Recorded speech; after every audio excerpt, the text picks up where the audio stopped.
Ya, sunnah yang ketiga di antara sunnah-sunnah berpuasa adalah makan sahur. Ini termasuk sunnah yang harus kita hidupkan. Ya, sampai-sampai Nabi SAW ya menekankan tentang sahur ini. Beliau mengatakan faslu ma baina siyami wa siyami ahli kitab aklatus sahur. Pembeda antara puasa kita dengan puasa ahlul kitab itu makan sahur. Bahkan juga Nabi mengatakan dalam hadis yang lainnya, as-sahur akluhu barakah. Sahur itu adalah makanan yang penuh dengan keberkahan. Jangan kita tinggalkan keberkahan ini. Ini makanan yang memiliki keberkahan, maka harus kita upayakan untuk menghidupkan sunnah sahur ini. Fala tada'uhu, jangan kalian tinggalkan makan sahur. Walau an yajra ahadukum jar'atan min ma'. Sekalipun dia hanya mampu meneguk satu tegukan air. Ya, sekedar dia bisa minum air saja diniatkan untuk sahur itu sudah cukup. Daripada dia tidak mengamalkan apa? Sunnah yang mulia ini. Tapi sah puasanya orang tidak sahur apa enggak? Sah-sah saja. Ya, orang tidak sahur kemudian puasa sah-sah saja. Ya, yang penting dia sudah apa? Berniat di malam harinya atau sebelum terbitnya fajar untuk melaksanakan puasa, maka puasanya sah. Hanya saja sunnahnya dalam puasa itu adalah makan sahur. Karena ini merupakan sunnah Nabi SAW, maka kita harus menghidupkannya. Belum lagi kita berbicara tentang keutamaannya. Allah Azza wa Jalla ya, dan malaikatnya berselawat kepada orang-orang yang melakukan santap sahur atau makan sahur. Maka tentu kita ingin mendapatkan selawatnya dari Allah, yaitu pujian dari Allah Subhanahu wa taala, sanjungan dari Allah, dan kita ingin mendapatkan selawatnya para malaikat, yaitu doa-doa mereka untuk kita. Maka kita upayakan. Oleh karena itu di saat makan sahur kita juga dianjurkan untuk memperbanyak apa? Istighfar. Yang perbanyak istighfar, karena itu sifat orang-orang mukminin, ibadur rahman, sifat hamba-hamba Allah ar-Rahman yang Allah sebutkan dalam Al-Quran, wa bil asharihum yastaghfirun. Di waktu sahur orang-orang mukminin ini adalah sifat mereka banyak beristighfar. Maka ini kita harus gunakan waktu kita. Jangan sampai kita menolak sunnah yang mulia ini hanya karena kita tidak terbiasa. Kita tidak boleh menolak sunnah ini hanya karena kita mengatakan, ya ini tidak relevan dengan saya atau yang semisalnya. Ya, justru ini adalah sunnah yang membawa keberkahan bagi kita, berkah puasa kita, berkah makanan yang kita makan saat itu, doa yang sangat mustajab saat itu, dan lain sebagainya. Ya, jangan sampai beralasan saya kalau makan sahur ini perut saya selalu sakit misalkan, atau saya kalau makan sahur ini sulit sekali masuknya, mesti muntah atau apa. Ya kita jangan sampai apa? Menolak sunnah Nabi yang mulia alaihissalam dengan argumen-argumen yang tidak jelas atau dengan dugaan-dugaan yang tidak pasti. Maka kita coba, kita lawan, karena ini sunnah Nabi yang mulia, kita amalkan. Kemudian disunahkan juga dalam sahur ini kita untuk mentakhirnya. Untuk apa? Mengakhirkan makan sahur ini. Jangan kita terburu-buru dalam makan sahur. Jangan kita terlalu awal untuk bangun apa? Menyantap sahur. Tapi sunnahnya itu adalah diakhirkan. Yang jelas sebelum terbitnya apa? Fajar, sebelum azan subuh dikumandangkan. Nah, itu waktu yang paling akhir untuk makan sahur. Bahkan Nabi SAW diceritakan oleh Anas bin Malik tatkala Nabi Muhammad dan Zaid bin Sabit kedua-duanya sahur. Kemudian setelah sahur, ya Nabi SAW berdiri untuk melaksanakan salat subuh. Ya, kemudian para sahabat bertanya kepada Anas bin Malik radhiyallahu anhu, kam kana baina faraghihim min sahurihim wa dukhulihim fi shalah? Berapa jarak antara selesai makan sahurnya Nabi kemudian beranjaknya beliau untuk apa? Melaksanakan salat ataupun untuk menegakkan salat subuh. Qal qadru ma yaqra'u ar-rajul 50 ayah. Ya, kurang lebih sekitar kalau diukur seseorang membaca ayat 50 ayat. Itu jarak atau waktu berakhirnya makan sahur Nabi sallallahu alaihi wasallam. Ini merupakan akhir, ya tidak seperti dilakukan oleh sebagian, ya sekalipun kita katakan ya boleh-boleh saja orang makan di jam seperti itu, tapi kalau ingin mengamalkan sunnah sahur yang mulia adalah diakhirkan, sebagaimana yang disunnahkan oleh Nabi Shallallahu Alaihi Wasallam. Dalam sebuah hadis disebutkan, la yazalun nas bi khair ma'ajjalul fitra wa akharus sahur.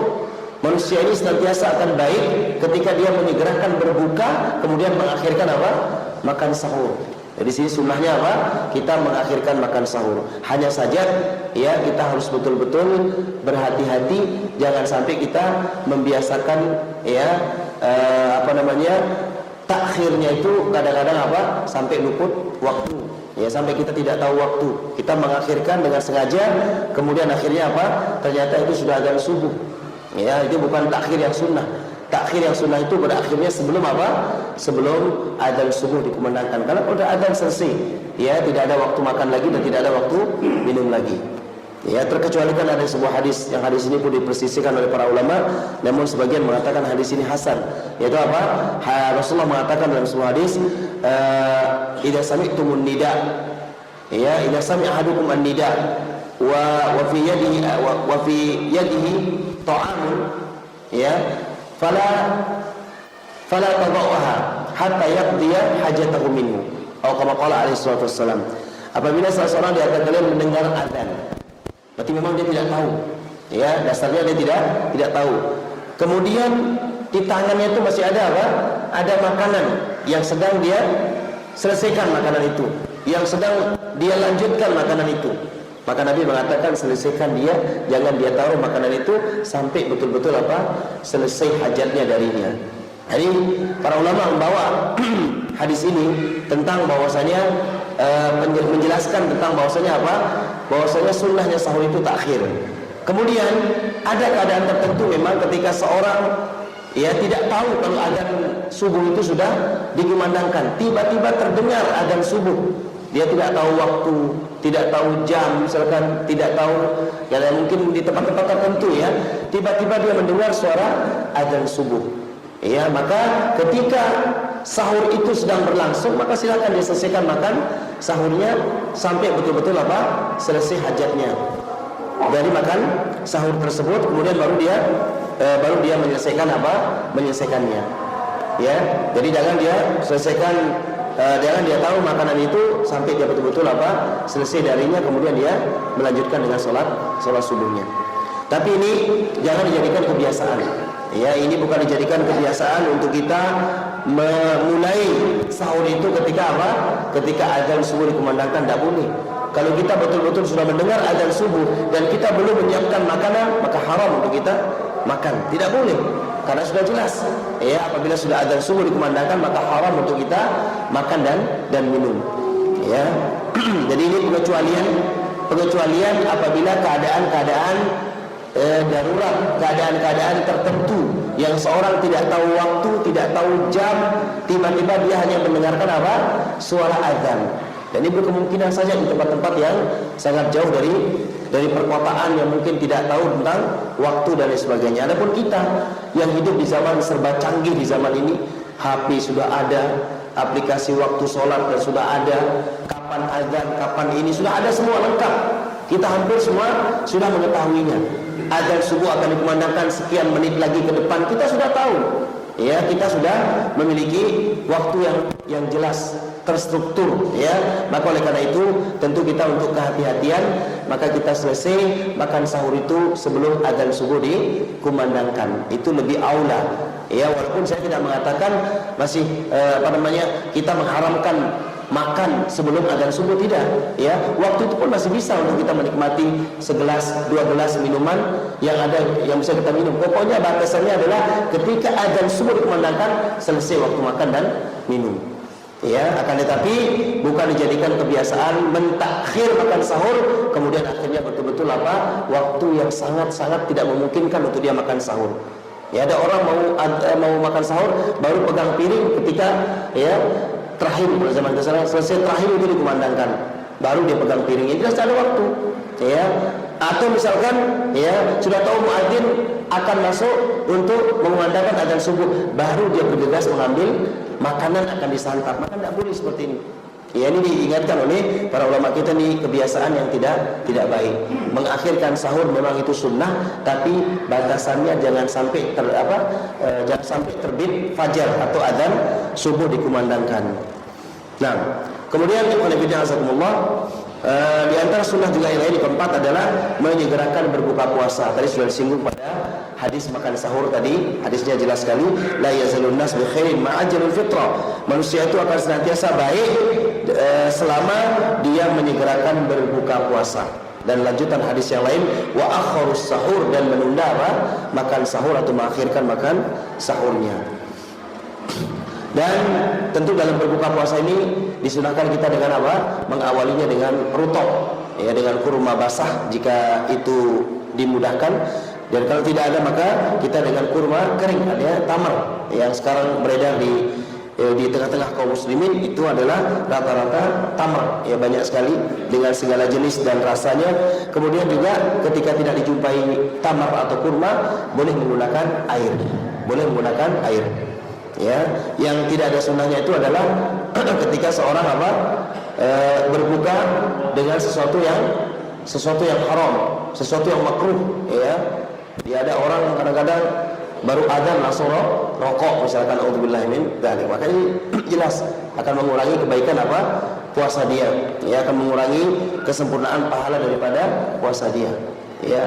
Kadang-kadang orang tidak perhatian terhadap hal seperti ini merupakan perkara yang dilarang di dalam syariat kita. Kemudian juga ada orang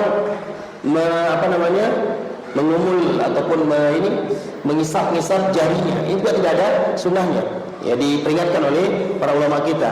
Jadi sunnahnya itu adalah dengan rutop, dengan kurma, air atau makanan yang ada, bukan dengan mengisap jari jemari. Hatta walaupun kita dalam keadaan di perjalanan, ya, maka kita tentunya menyiapkan bekal.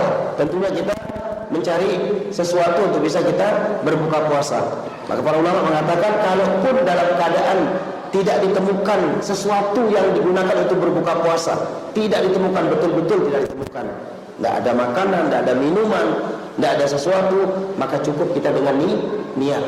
Ya, tidak ada sunnahnya mengisap-isap jarinya, bolak-balik jempolnya misalkan atau telunjuk jarinya, ya, untuk dijadikan sebagai pembatal puasa, tidak ada. Jadi cukup niat. Kemudian yang terakhir, ya, yang kelima ya terhadap berpuasa adalah yaitu memperbanyak doa. Ya, di antara sunnah dan adab ketika berpuasa memperbanyak doa. Kenapa? Karena Ramadan ini adalah bulan diijabahi doa. Lebih-lebih dalam kondisi orang itu sedang berpuasa. Maka ini jangan sampai kita sia-siakan para jemaah sekalian, kapanpun dan dimanapun kita berada dan di saat apapun di bulan Ramadan ini, itu semua itu waktu itu mustajab, ya, baik di pagi hari, di siang hari, sore hari, ya, apalagi dalam keadaan kita sedang berpuasa, maka itu waktu yang sangat mustajab. Rasulullah bersabda dalam sebuah hadis, salah satu la turaddu da'watuhum, 3 golongan yang tidak akan ditolak doanya oleh Allah.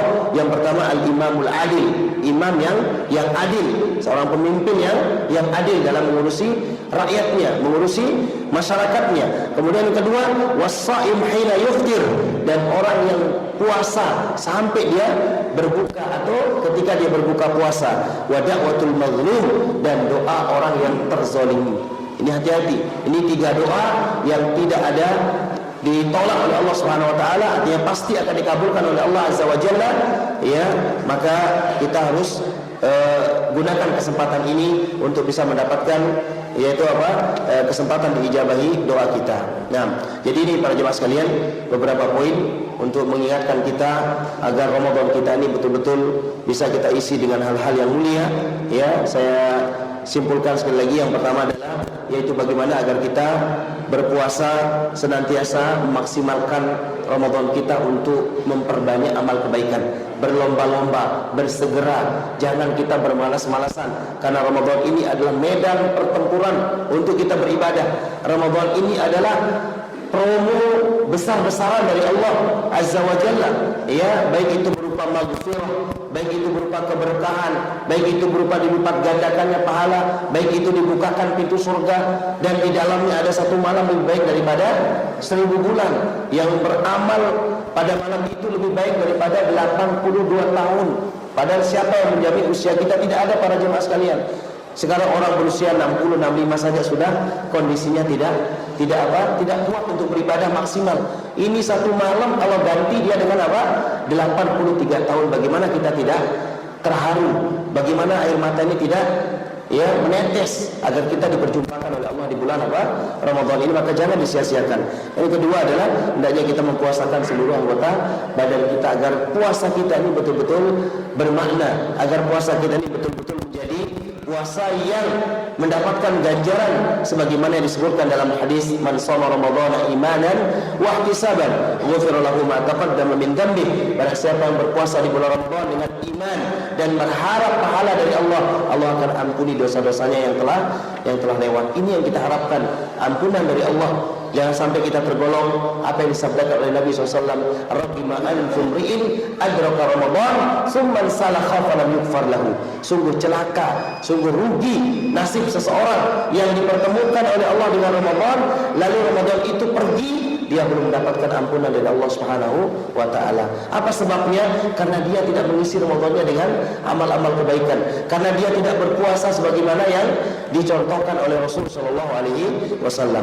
Kemudian tadi disunahkan kita untuk makan sahur dan mengakhirkannya, ya, dan juga tidak menunda-nundanya sampai waktunya habis, ya kan, tapi mengakhirkan dalam artian jangan sampai waktunya habis. Kemudian disunahkan juga tadi menyegerakan untuk berbuka puasa, ya, terutama dengan sunnahnya itu adalah yaitu memperbanyak doa di saat berbuka puasa dan juga mengawali buka puasa dengan rutab, kurma basah, dengan kurma, tamar, dan juga dengan apa yang ada jika tidak ada kurma dan rutab tadi. Kemudian tadi disunahkan juga kita untuk apa? Yaitu lebih banyak berdoa di bulan Ramadan, khususnya di saat kita sedang berpuasa atau khususnya lagi di saat kita berbuka puasa. Dan mudah-mudahan Allah Subhanahu wa taala ya memudahkan kita juga di tempat ini untuk kita bisa membuat kegiatan untuk kita bisa berkumpul para jemaah sekalian, ya, untuk kita melakukan takjil bersama sehingga kita bisa memaksimalkan waktu kita di bulan Ramadan untuk lebih banyak berdoa kepada Allah dan mengisinya dengan berzikir, membaca Al-Quran, ketimbang mungkin kita berada di tempat-tempat yang sulit untuk kita bisa lebih khusyuk beribadah atau lebih bisa mensuasanakan kita di suasana dikumpulnya banyak orang untuk kita beribadah dan berdoa kepada Allah Subhanahu wa taala. Demikian para jemaah sekalian yang bisa kita saling mengingatkan pada kesempatan kali ini. Mudah-mudahan sunnah-sunnah yang sampun yang sebutkan tadi betul-betul bisa menjadi bekal bagi kita untuk menyambut Ramadan kita yang sebentar lagi insyaallah akan datang menyapa kita semua. Wallahu a'lam bishawab. Pada kali ini yang bisa yang sampaikan, kurang lebihnya mohon maaf, dan sebelum kita komat kalau ada yang ditanyakan saya persilakan. Nah, saat kita selesai tidur di tempat kita masuk bangun terus selawatan di tempat kita. Baru setengah kita makan di tempat lain sudah azan. Gimana kita stop? Mana kita ikuti azan yang jauh atau tempat kita? baik. Kaitan dengan azan yang bervariasi, ya mungkin di sana ada yang maju lebih 2 menit, ada yang mundur sekian menit dan seterusnya. Maka saya pribadi wallahu taala alam, sebagaimana kita mengatakan bahwasanya kita berpatokan ataupun kita untuk lebih menyatukan barisan dan lebih menjaga persatuan umat Islam juga, maka kita kembali kepada tauqid pemerintah kita, penetapan waktu yang telah ditetapkan oleh pemerintah kita. Sebagaimana kita menghimbau kepada masyarakat dan seluruh umat Islam untuk berpuasa bersama pemerintah, berlebaran bersama pemerintah, dan berhaji, berjihad, Jumat, dan juga amal-amal yang sifatnya kebersamaan, termasuk di sana adalah melaksanakan salat 5 waktu. Ya, kita mengikuti tauqid atau penjadwalan daripada pemerintah setempat kita. Jadi itu yang jadi patokan. Sekarang tinggal dilihat saja. Kalau memang azan ya itu sudah ditunjukkan waktunya sesuai dengan jadwal yang ditetapkan oleh pemerintah setempat kita, maka itu menjadi acuan bagi kita. Ya, itu menjadi acuan sehingga tidak bingung kita dengan ya di sana mungkin karena sebab mundurnya kita tidak tahu, ya tidak bisa kita pastikan. Mungkin saja karena marbotnya telat datang, ya kan? Akhirnya nunggu adzan masjid yang satunya lagi. Mungkin karena ya banyak kemungkinan, sehingga terkadang ini cukup mempengaruhi apa? Mempengaruhi keadaan para jamaah, ya, atau masyarakat setempat. Nah, oleh karena itu sudah kita berpatokan kepada jadwal pemerintah kita, itu yang ditetapkan, itu yang kita gunakan, dan itu yang menjadi sandaran kita. Kalaupun misalkan keliru, berarti yang bertanggung jawab siapa? Pemerintah kita. Yang bertanggung jawab adalah pemerintah kita, dalam hal ini adalah Kementerian ya Agama, yang tentunya ini mewakili ya, yaitu pemerintah kita di negara kita ini. Maka oleh karena itu ya kita, karena untuk mendeteksi, untuk memantau terbitnya fajar secara pasti ini sulit di zaman sekarang ini. Ya, apalagi di zaman kita hidup di tengah kota ya, yang pencahayaan di sana sini, penerangan di sana sini. Ya, kita harus pergi ke mana? Ke laut dulu ya. Kalau antum mau sahur ke laut gitu kan, biar tahu ini fajar sudah apa? Sudah terbit atau belum. Demikian juga ketika berbuka, ini agak sulit. Maka kita sudah patokannya adzan pemerintah kita. Kalau sudah dikumandangkan adzan, sudah kita tawakal Allah, kita bismillah untuk berbuka puasa. Karena kalau mau membuktikan secara pasti, ya ini cukup berat. Kita harus pergi ke laut sana juga. Ini makanya coba kita pergi ke Kuranci sana, atau mungkin ke Tanjung Karang. Kita pergi di tengah laut sana, saksikan apakah betul-betul sudah tenggelam apa enggak, gitu kan? Nah, ini cukup memberatkan. Maka cukuplah kita dari hasil pemantauan ya pemerintah kita setempat mengamati, yaitu bulan, matahari dan semisalnya, maka ini barangkali menjadi acuan kita. Walaupun ada juga di sebagian para ulama kita dan para ustadz kita juga mengadakan penelitian sampai mereka mengatakan bahwasanya adzan yang sekarang dikumandangkan oleh umumnya, katanya kaum muslimin ini sedikit maju ya, yang pas itu diundur beberapa menit kemudian. Cuman ini cukup menjadi dilema tentunya di kalangan para alim ulama, di kalangan para asatidz, para tokoh agama. Ya, ini butuh kajian secara khusus ya, untuk bisa menyatukan satu suara dalam hal ini. Tentu masing-masing memiliki penelitian dan pengamatan dan pemantauan ya. Oleh karena itu saya katakan lebih selamatnya untuk saat sementara dan saat ini kita mengatakan ikuti pemerintah ya. Itu yang saya dapatkan dari keterangan wallahu alam. Jadi sehingga kita tidak saling menyalahkan satu sama lain. Oh, di sana enak adzannya agak telat, di sana enak ya adzannya agak cepat dan seterusnya. Jangan sampai nanti kita juga bermadhab bunglon gitu kan. Kalau sahur cari adzan yang paling telat gitu kan, lambat. Kalau berbuka cari adzan yang paling cepat. Nah, komitmen. Jadi mana yang enak menurut kita akhirnya. Ya sudah, makanya kita ikuti pemerintah wallahu alam. Nah.